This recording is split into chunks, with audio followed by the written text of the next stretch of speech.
시간 우리에게 주시는 하나님의 말씀은 학개서 2장 10절에서부터 23절까지입니다. 제가 받들어 읽겠습니다. 다리오 왕 제2년 9째 달 24일에 여호와의 말씀이 선지자 학개에게 임하니라. 이르시되 만군의 여호와가 말하노니 너는 제사장에게 율법에 대하여 물어 이르기를 사람이 옷자락에 거룩한 고기를 쌌는데 그 옷자락이 만일 떡에나 국에나 포도주에나 기름에나 다른 음식물에 닿았으면 그것이 성물이 되겠느냐 하라. 학개가 물음에 제사장들이 대답하여 이르되 아니니라 하는지라. 학개가 이르되 시체를 만져서 부정하여진 자가 만일 그것들 가운데 하나를 만지면 그것이 부정하겠느냐 하니 제사장들이 대답하여 이르되 부정하리라 하더라. 이에 학개가 대답하여 이르되 여호와의 말씀에 내 앞에서 이 백성이 그러하고 이 나라가 그러하고 그들의 손의 모든 일도 그러하고 그들이 거기에서 드리는 것도 부정하니라. 이제 원하건대 너희는 오늘부터 이전 곧 여호와의 전에 돌이 돌 위에 놓이지 아니하였던 때를 기억하라. 그때에는 20고루 곡식 더미에 이른 즉 10고루뿐이었고 포도즙 틀에 50고루를 기르러 이른 즉 20고루뿐이 없었느니라. 만군의 여호와가 말하노라. 내가 너희 손으로 지은 모든 일에 곡식을 마르게 하는 재앙과 깐부기 재앙과 우박으로 쳤으나 너희가 내게로 돌이키지 아니하였느니라. 너희는 오늘 이전을 기억하라. 9째 달 24일 곧 여호와의 성전 지대를 쌓던 날부터 기억하여 보라. 곡식 종자가 아직도 창고에 있느냐? 포도나무, 무화과나무, 석류나무, 감람나무에 열매가 맺지 못하였느니라. 그러나 오늘부터는 내가 너희에게 복을 주리라. 그달 24일에 여호와의 말씀이 다시 학개에게 임하니라. 이르시되 너는 유다 총독 스룹바벨에게 말하여 이르라. 내가 하늘과 땅을 진동시킬 것이요 여러 왕국들의 보좌를 엎을 것이요 여러 나라의 세력을 멸할 것이요 그 병거들과 그 탄자를 엎드러뜨리리니 말과 그 탄자가 각각 그의 동료의 칼에 엎드러지리라. 만군의 여호와가 말하노라. 스알디엘의 아들 내 종 스룹바벨아, 여호와가 말하노라. 그날에 내가 너를 세우고 너를 인장으로 삼으리니 이는 내가 너를 택하였음이니라. 만군의 여호와의 말이니라 하시니라. 아멘.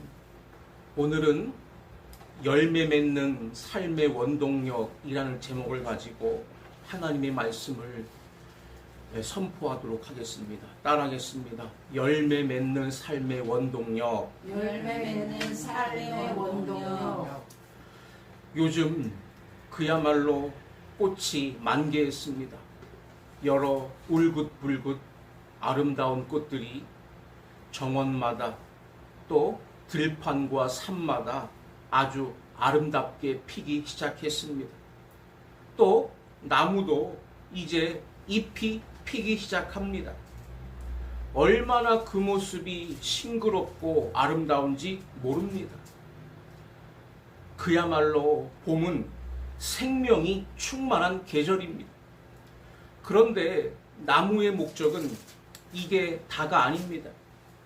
꽃이 피고 잎이 피며 그리고 여름과 가을을 지나면서 더 중요한 것은 열매를 맺는 게 목적입니다.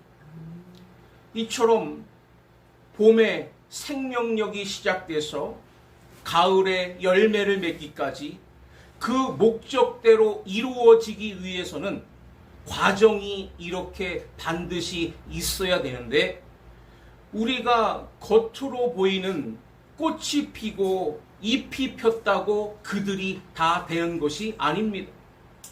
그보다 더 중요한 과정은 보이지 아니하지만 땅 속에서 물을 빨아당기고 영양분을 빨아당기며 공기 속에 있는 필요한 요소를 빨아다니고 햇빛을 통해서 필요한 것을 공급받아야 꽃도 피고 잎도 피며 열매도 생기고 그게 커서 결국 탐스러운 열매를 우리 사람에게 주는 것입니다. 이처럼 생명은 하루아침에 그냥 되어지는 게 아닙니다. 그 생명을 공급하는 에너지가 배후에서 역사를 해줘야 된다 그 말입니다. 마찬가지로 우리가 이 땅에 살면서 우리의 목적은 풍성한 삶을 누리기를 원합니다. 그게 우리가 바라고 소원하는 열매지만 그 풍성한 삶은 그냥 되어지는 게 아니다 그 말입니다. 반드시 그것을 충족시킬 수 있는 에너지가 우리에게 돌아와야 그 과정을 통해서 서서히 열매가 맺혀지는 것입니다. 오늘 본문에 보면 하나님께서 학계 선지자를 통해 이스라엘이 현재 왜 열매 맺는 삶이 되지 못하고 있는지, 그들 마음의 소원은 풍성한 삶을 얻고 싶지만 현재 그렇게 살지 못하는 이유를 하나님은 학계 선지자를 통해서 나무의 비유를 가지고 설명하고 계신 거예요. 중요한 것이 하나님께로부터 나오는 그러한 에너지가 끊어져 있다는 것입니다. 그래서 오늘 본문의 말씀은 우리가 신앙생활을 하면서 왜 사실상 이러한 영적 에너지가 우리에게 풍성하게 공급되지 못하고 왜 열매 맺는 삶이 이렇게 힘든지 그 이유를 깨닫고 돌이키라고 주시는 말씀인 줄로 믿습니다.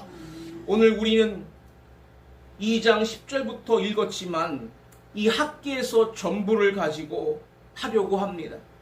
학기에서는 1장과 2장으로 되어 있습니다. 그래서 1장과 2장을 다 읽어보면 하나님이 그 에너지가 왜 차단되고 있는지 그 세 가지 이유를 밝히셨어요. 우리의 신앙생활 속에 바로 그것이 뚫려야 되는 것입니다. 그 원동력이 발동이 되어져야 우리 신앙생활에 열매가 있고 행복하고 아름답고 풍성한 삶이 되는 것인 줄로 믿으시기를 바랍니다. 오늘 본문을 가지고 세 가지로 말씀을 상고합니다. 첫째는 1장 1절부터 15절까지 1장 전체에서 하나님이 강조하신 것이 뭐냐? 하나님의 관심사에 동참해야 된다. 이것을 강조하고 계시는 거예요. 따라하겠습니다. 하나님의 관심사에 동참해야 된다. 하나님의 관심사에 동참해야 한다. 먼저 하나님은 현재 열매를 맺지 못하고 있는 모습을 1장 6절에 이렇게 설명을 했어요. 너희가 많이 뿌릴지라도 수확이 적으며 먹을지라도 배부르지 못하며 마실지라도 흡족하지 못하며 입어도 따뜻하지 못하며 일꾼이 삭슬 받아도 그것을 구멍 뚫어진 전대에 넣음이 되느니라. 우리들의 삶을 돌아보니까 굉장히 땀은 많이 흘리는 것 같은데 열매가 안 맺힌다는 거예요.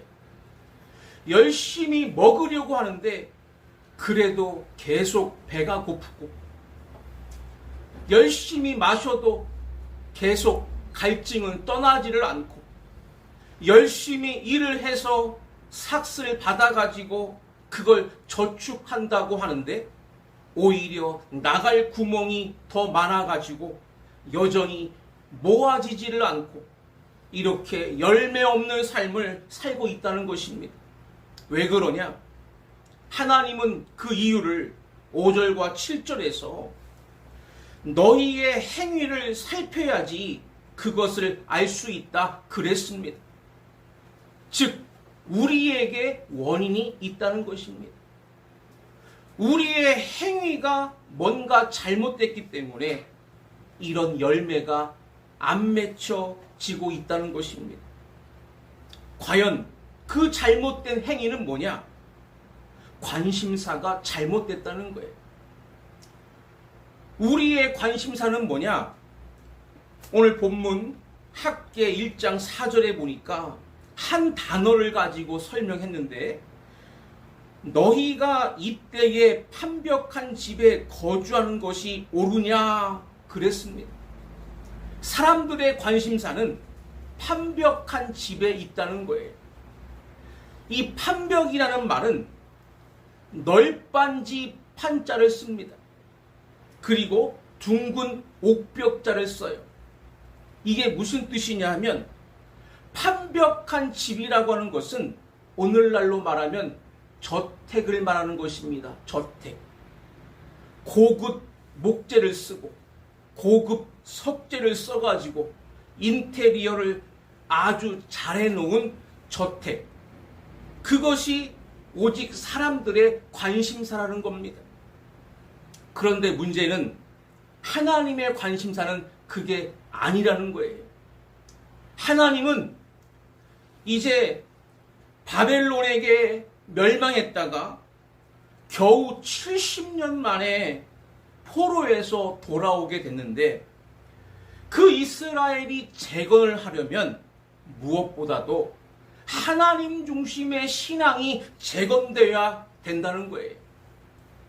개개인이 판벽한 집에 사는 것보다 더 먼저 되어야 할 것은 하나님 중심의 신앙이 회복되어야 된다는 것입니다. 그래서 하나님이 성전을 다시 지으라고 말씀한 겁니다. 왜? 70년 전에 바벨론에게 멸망당할 때 그 아름답고 웅장했던 여호와의 성전이 파괴돼서 황폐해진 모습이 남아있어요. 이제 그것을 다시 성전을 져서 여호와 중심의 신앙으로 돌아오도록 하려고 하는 것이 하나님의 관심사라는 거예요. 그런데 하나님의 관심사와는 다르게 사람은 자기 잘 먹고 자기 잘 살고 여기에만 관심이 있으니까 복의 근원은 하나님이신데 하나님과 사람이 관심이 서로 다르니까 이것이 제대로 통로가 열릴 수가 없다 이 말입니다. 오늘 우리들의 삶도 한번 돌아보시기를 바랍니다. 정말 나의 최고의 관심사가 뭐냐? 하나님이냐? 아니면 나의 육적인 쾌락이나 만족이냐? 그렇다면 우리가 후자의 목적이 있다면 그것만을 탐구하며 살려고 합니다. 오직 돈 버는 일, 오직 나를 더 멋있게 꾸미는 일에만 관심을 가질 수밖에 없다는 것입니다. 그러나 복의 근원이 되시는 하나님은 우리에게 그것이 우선순위가 아니라고 지금 말씀하고 계시는 거예요. 하나님을 바르게 경외하고 하나님이 주시는 바른 통로를 통해서 하나님의 복을 받을 때 그 후의 삶이 행복해지고 하나님이 주시는 것을 선용하면서 사는 축복이 진정한 축복인 줄로 믿으시기를 바랍니다. 그래서 오늘 본문 9절에도 이렇게 말씀하는 거예요. 너희가 많은 것을 바랐으나 도리어 적었고 그 다음에 너희가 그것을 집으로 가져갔으나 내가 불어버렸느니라. 그 다음에 내 집은 황폐하였으되 너희는 각각 자기의 집을 짓기 위하여 빨랐음이니라. 그 다음에 하늘은 이슬을 그쳤고 땅은 산물을 그쳤으며 그리고 모든 일에 한재를 들게 하였느니라. 이렇게 말씀했어요. 하나님이 오히려 그 축복을 막으셨다는 거예요. 하나님이 우리가 피폐하게 살기를 원하시는 하나님이십니까? 하나님은요, 우리를 풍성하게 살게 하시는 하나님이십니다. 그러나 과정이 잘못됐다는 거예요. 물질 자체가 우리에게 축복의 통로가 아닙니다. 하나님이 축복의 통로인 줄로 믿으시기를 바랍니다. 하나님을 통해서 물질이 우리에게 축복이 되는 것이지 물질 자체가 우리에게 축복이 되는 것이 아닙니다. 바로 이 관심사가 하나님의 관심사로 우리가 바르게 돌아와야 진정한 행복을 누린다, 그런 말씀이에요. 이렇게 하나님이 교훈하셨을 때 그들은 크게 감동을 받아서 이렇게 변화가 됐습니다. 오늘 본문 1장 14절 하반절에 보니까 모든 백성의 마음을 감동시키심에 그들이 와서 만군의 여호와 그들의 하나님의 전 공사를 하였으니, 그들은 하나님에 대해서 믿는다고 하면서도 하나님에 대한 관심사가 없었습니다. 그래서 자기 개개인만 어떻게 하면 잘 살 거냐, 여기에 몸부림쳤지만 그렇다고 잘 사는 것도 아니었어요. 이제 그 통로를 제대로 깨닫고 하나님의 성전을 짓기 시작했다는 거예요. 저나 여러분의 마음속에 하나님의 말씀이 살아있고 하나님의 성령이 살아계시고 하나님이 가르쳐 주시는 진리대로 살 때 하나님은 우리의 마음에도 풍성한 은혜를 주시고 우리의 삶과 건강에도 풍성한 축복을 주시며 그것을 또 아름답게 선용할 때 행복이 저절로 우리에게 임하는 줄 믿으시기를 바랍니다. 두 번째는 2장으로 넘어와서 1절부터 9절까지는 뭐가 또 잘못되어 있는가 하는 것을 말씀을 하셨는데, 하나님의 능력을 힘입어야 된다는 거예요. 따라하겠습니다. 하나님의 능력을 힘입어야 된다. 하나님의 능력을 힘입어야 된다. 그러면 그들은 도대체 어떤 힘으로 살려고 했느냐? 전부 다 자기들의 힘 가지고 살려고 했습니다. 그래서 그 상황은 사실 포로에서 갓 돌아온 사람들이기 때문에 지금 삶이 너무 궁핍합니다. 그래서 그들은 핑계를 댑니다. 우리는 돈도 없습니다.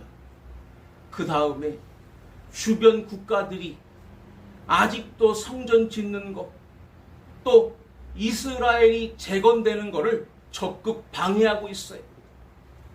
그러니까 우리는 적들을 이기면서 하나님의 나라를 세우고 성전 세우기가 너무 역부족입니다. 이거예요. 그래서 아직 때가 되지 않았다고 하면서 이런 구실을 붙여가지고 하나님의 일을 하지를 못했습니다. 왜 이런 생각을 했을까요? 우리 힘으로 해야 되는데 우리는 역부족이다, 이거예요. 그런데 하나님은 관점을 바꾸라는 것입니다. 너희 힘으로 그 일을 하는 게 아니다. 하나님의 일은 하나님의 힘으로 하는 것이다. 하나님께서 너희를 그대로 내버려 두지 아니하신다. 그러므로 이제 나를 믿고 굳세어 줘야 된다. 이렇게 하나님께서 용기를 주고 계신 것을 볼 수가 있어요. 우리의 삶이 하나님의 관심사에 맞춰진 삶이 된다면 하나님이 우리의 삶도 책임져 주시고 필요할 때마다 힘주시며 우리의 통로가 되어 주신다는 사실을 믿으시기를 바랍니다. 그렇기 때문에 하나님이 함께 하시면 우리가 못하는 일도 해내고 우리 앞에 가로막혀 있는 이러한 어려운 문제도 극복되지 않겠느냐?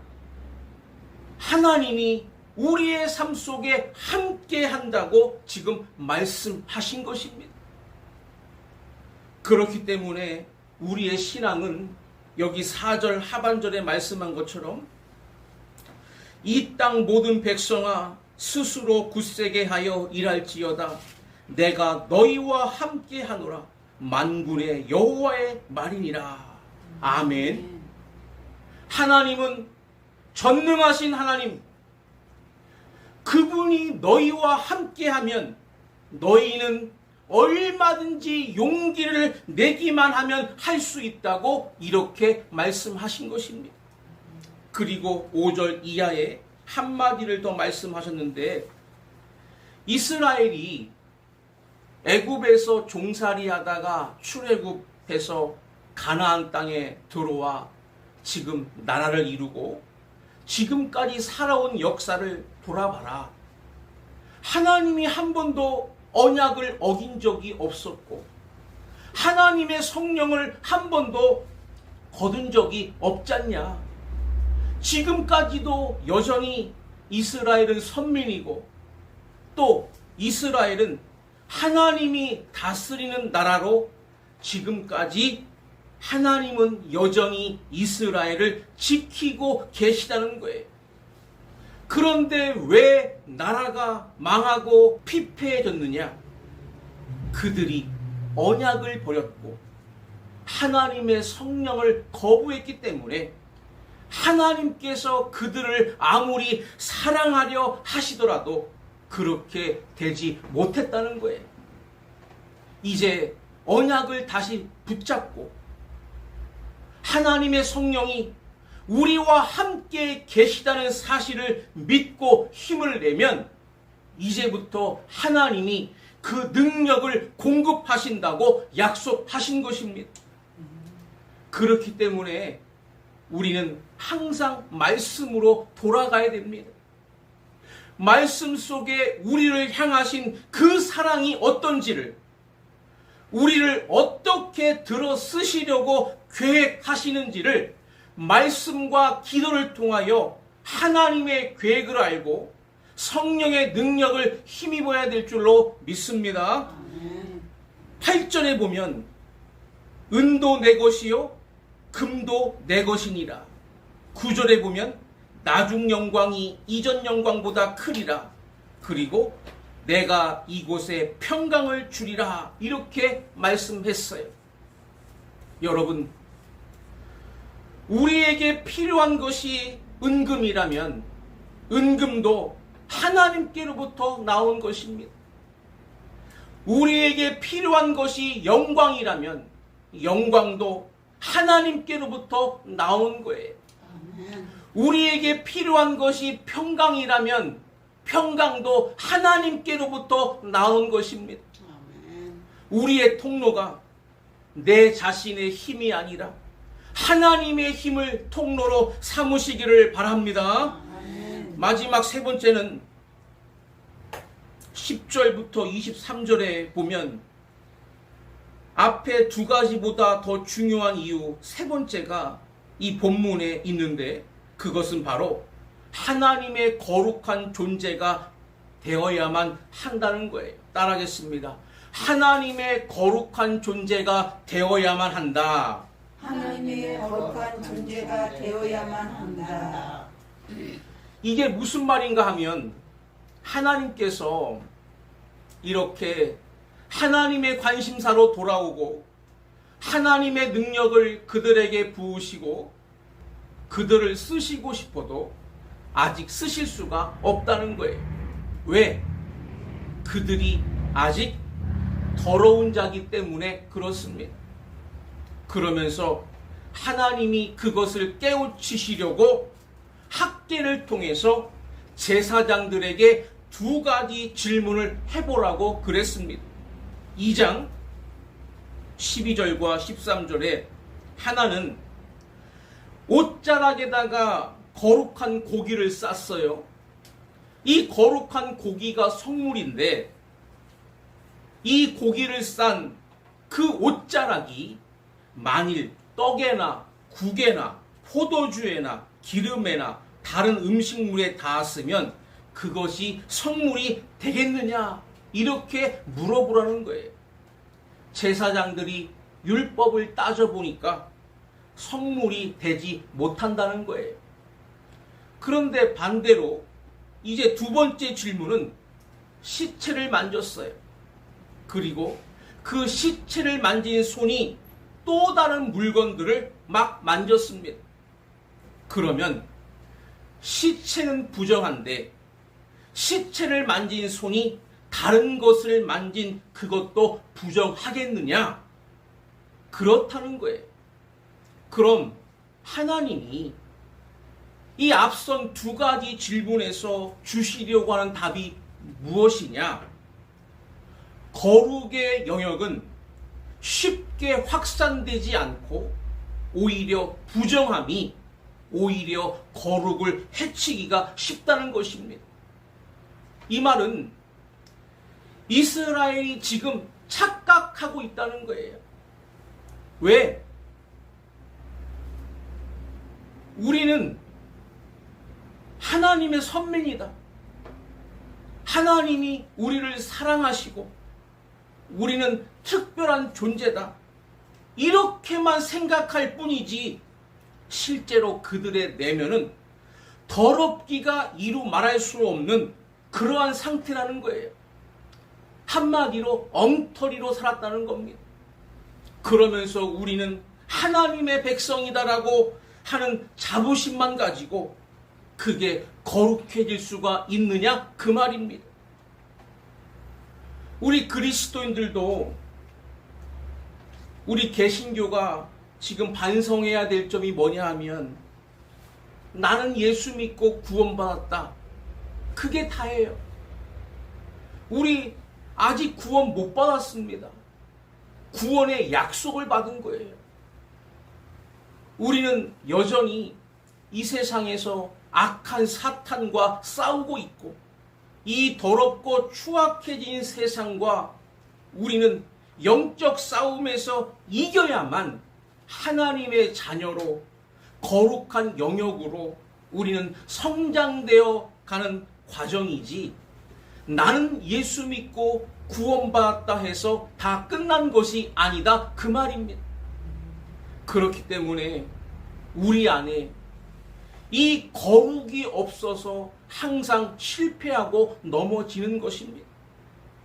하나님이 역사하실 수가 없는 것은 우리의 더러움 때문입니다.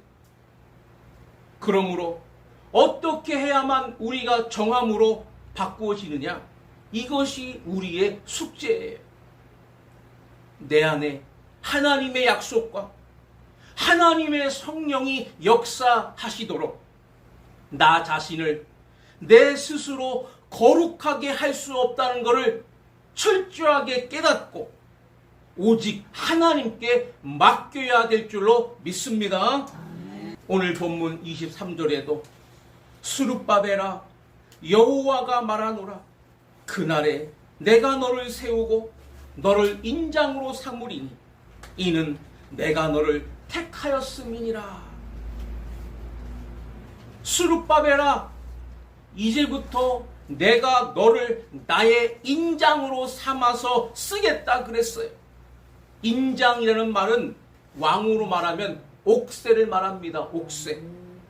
왕이 가진 옥새는 그 왕의 권위를 보여주는 가장 그 왕이 책임질 수 있는 그런 사인이에요. 하나님께서 스룹바벨 지금 그 이스라엘의 대표자를 나의 옥새로 삼고 쓰겠다라고 하는 말은 그가 하나님께 함께 사로잡혀야만 그가 쓰임 받는다는 거예요. 하나님의 거룩한 영역이 그에게 미쳐야만 그가 쓰임 받는다는 것입니다. 우리는 여기가 약해요. 그래서 예수 믿는 그리스도인들이 말씀이 약해지고 성령을 사모하지 않고 자기의 머리와 이성을 가지고 신앙생활을 하려고 하니까 우리는 사탄을 이기지를 못하고 이 세상의 세속을 이기지를 못해서 깊이 빠져들고, 이것을 예수님 뭐라고 말씀했어요? 바로 외식하는 것이라고 그랬습니다. 우리 기독교인들이 힘이 없는 것은, 이 영적 공동체가 약해져 있는 것은, 열매가 없는 것은 우리에게 거룩함이 없기 때문에 그렇습니다. 우리는 성령을 통해서만 거룩하게 변화된다는 사실을 믿으시기를 바랍니다. 아멘. 하나님의 인장반지가 되도록 우리가 하나님 앞에 맡겨야 돼요. 성령을 모셔야 됩니다. 성경에 보면 하나님의 성령만이 우리를 거룩하게 하신다는 것입니다. 로마서 15장 16절에 성령 안에서 거룩하게 되어 받으실 만하게 하려 하심이라 그랬습니다. 성령으로만 우리가 거룩해지고 하나님 앞에 드릴 수 있는 존재로 바뀌어진대요. 고린도전서 6장 11절에도 성령 안에서 씻음과 거룩함과 의롭다 하심을 받았느니라. 데살로니가 후서 2장 13절에 성령의 거룩하게 하심과 진리를 믿음으로 구원을 받게 하심이니, 베드로전서 1장 2절에도 성령이 거룩하게 하심으로 순종함과, 모든 것은 성령을 통해서 거룩해지는 것입니다. 우리 스스로는 거룩해질 능력이 없어요. 그렇기 때문에 말씀과 기도로 들어가서 성령을 만나고 그 성령을 나의 주인으로 모시고 그 성령께 순종하는 과정이 우리의 거룩함이 회복되는 과정인 줄로 믿으시기를 바랍니다. 그래서 성경의 위대한 인물은 다 성령 충만한 인물이었습니다. 구약에도 사사들을 쓸 때에도 성령이 임하셔서 충만할 때만 쓰임을 받았어요. 이제 성령은 신약에 예수를 믿는 모든 제자들에게 다 임하도록 하셨는데, 신약 성경을 열어보면 제일 먼저 일어난 사건이 뭐예요? 세례 요한이 태어나는 사건입니다. 그런데 그 아버지 스가랴도 성령이 충만했고, 그 어머니 엘리사벳도 성령이 충만했고, 세례 요한도 성령이 충만했습니다. 그를 통해서 이제 나타나신 예수 그리스도도 성령이 충만하셨다 그랬습니다. 그리고 120명의 제자들이 기도할 때 성령 충만을 받았고, 그 중에서 제일 성령 충만했던 베드로가 복음 전했을 때 3,000명이 예수 믿는 역사가 일어났습니다. 그 뒤로도 그들이 어려운 일을 당할 때마다 함께 모여서 기도했더니 땅이 진동하면서 그 사람들이 다 성령이 충만해졌다 그랬습니다.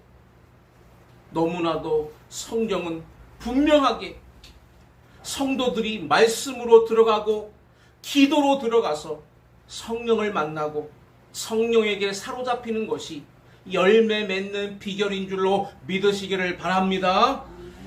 그래서 바나바도 성령 충만, 사도 바울도 성령 충만, 7 집사도 다 성령 충만, 가는 곳마다 제자들이 성령과 기쁨이 충만했다고 이렇게 소개하고 있는 거예요. 이것을 우리가 놓쳐버리고 지금 현재 우리는 우리의 머리와 이성을 가지고 신앙생활을 하려고 합니다. 그러니까 여기에 하나님이 축복을 주실 수 있는 통로가 막혀버렸다는 거예요. 이 거룩한 영역으로 우리가 변화되어야 우리가 쓰임받을 수 있고 열매 맺을 수 있는데 하나님의 말씀과 성령으로 변화되어야 될 줄로 믿습니다. 이제 말씀 마칩니다. 오늘 본문에 나무를 가지고 하나님께서 비유로 말씀했어요. 왜 너희에게 열매가 안 맺혀지느냐? 그 이유는 세 가지다. 너희의 관심사하고 나의 관심사가 다르기 때문이다. 너희는 축복만을 생각하는데 축복을 주는 하나님을 통로로 삶의 변화가 와야 된다는 거예요. 너희는 너희의 힘으로 뭔가를 이루려고 하는데 아니다. 나와 함께함으로 나의 힘으로 놀라운 열매를 거두는 것이다. 너희는 더러움을 가지고 그냥 열매를 맺으려고 하는데 아니다. 하나님께서 너희를 변화시켜 주시고 거룩한 사람으로 변화되어야만 거기서 진정한 열매를 거두는 것이다. 이렇게 말씀했어요. 이 말씀에 우리 자신들을 주님 앞에 겸손히 내려놓고 그 통로가 막혀 있다면 뚫어지는 역사, 하나님의 의도대로 열매를 맺는 삶을 살아가시기를 주의 이름으로 간절히 축원합니다.